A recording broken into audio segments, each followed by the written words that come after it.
Hello guys, আজকে আমি chicken বানাবো, আলু সবগুলো একসাথে দিয়ে বানাবো। আমার কড়াই গরম হয়ে গেছিল, তখন তেলটা দিলাম, তেলটাও গরম হয়ে গেছে। এখন আমি পেঁয়াজগুলো দিয়ে দিই, টমেটো পেঁয়াজ সব কিছু একসাথে দিয়ে দেবো। পেঁয়াজগুলো আমি পেঁয়াজ টমেটো এগুলো ভাজিয়ে নিলাম, বেশি ভাজি নেই, হালকা ভাজছি। আর এখানে এখানে আদা রসুন হলুদ লবণ গরম মশলা সব কিছু দেওয়া আছে পেস্টটাতে।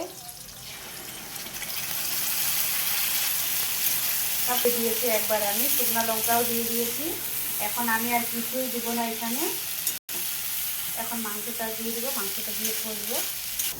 মশলাটা আমার ভাজা হয়ে গেছে, মশলা থেকে তেল ছাড়িয়ে দিয়েছে, দেখো তেলটা ছাড়িয়ে দিয়েছে। এখন আমি মাংসটা দিয়ে দিব, মাংস আলু সব কিছু একসাথেই দিয়ে দেবো।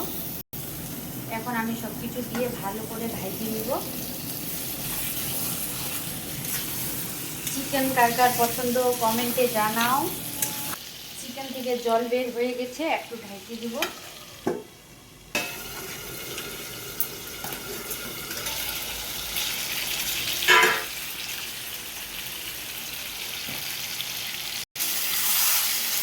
জল দিই নাই আমি, তাও জল বের হয়ে গেছে। এখন তো হবেই।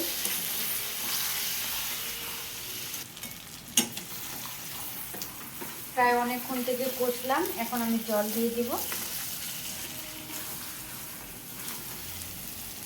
সেদ্ধ হয়ে গেছে, আলুগুলো সিদ্ধ হয়ে গেছে।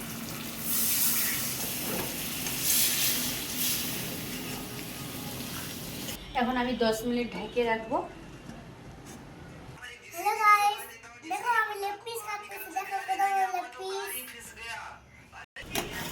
এখন আমি দেখবো,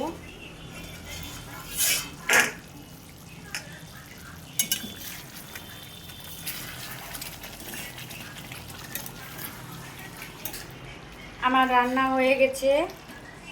ঠিক আছে গাইস, বাই বাই।